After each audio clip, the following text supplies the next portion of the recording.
বিশ্বাস, কাকে বিশ্বাস করবেন কাকে করবেন না এই বাজারে সেটাই কিন্তু বিচার্য বিষয়। আমাদের জীবনে অনেক লোকের সঙ্গে আমরা পরিচিত হই, কিন্তু কখনো কখনো কাউকে আমাদের সহজে বিশ্বাস করে নিতে হয় আমাদের কিছু কার্য সিদ্ধির জন্যে।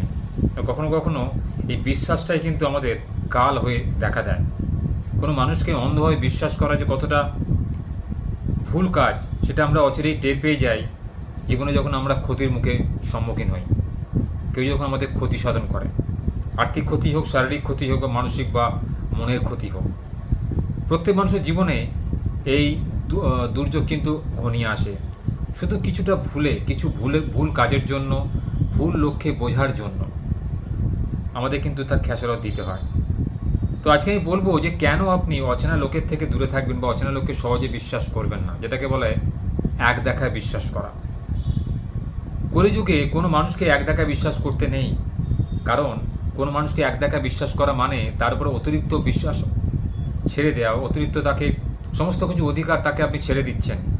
সে আপনাকে জাজমেন্ট করছে, উল্টে আপনার তাকে জাজমেন্ট করা উচিত, কারণ সে আপনার জীবনে একজন নতুন ব্যক্তি। নতুন ব্যক্তিকে জাজমেন্ট করতে গেলে আপনাকে অনেকটা সময় নিয়ে তাকে জাজমেন্ট করতে হবে।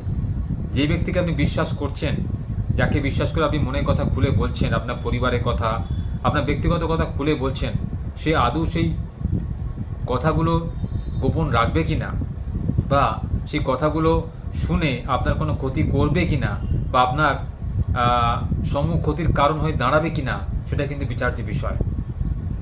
তাকে অনেকক্ষণ ধরে নিরীক্ষণ করুন, কিছুদিন ধরে নিরীক্ষণ করুন, তাকে বিভিন্ন প্রশ্ন করে বা বিভিন্নভাবে তাকে পরীক্ষা করে দেখুন, যেন সে বুঝতে না পারে যে আপনি তাকে পরীক্ষা করছেন।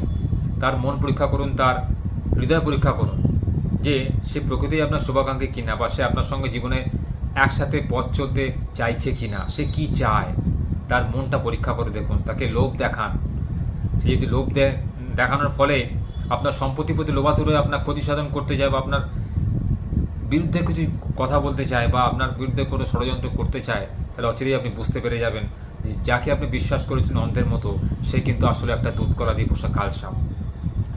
সে কোনোদিনই আপনার ছিল না, সে কোনোদিনই আপনার হবে না। সে বরাবর নিজের ভালো চায়, আর নিজের ভালো যে চায় জানবেন সে একজন স্বার্থপর ব্যক্তি। সে কখনোই অপরের ভালো চায় না, সে জীবনে কোনোদিন সুখী হতে পারে না। এই সমস্ত লোকের থেকে আপনি জীবনে বাঁচুন, তাহলে দেখবেন ভালো থাকবেন। কাউকে সম্পূর্ণভাবে বিশ্বাস করার আগে তাকে পরখ করে দেখুন। জীবনটাই কিন্তু আমাদের শিক্ষা।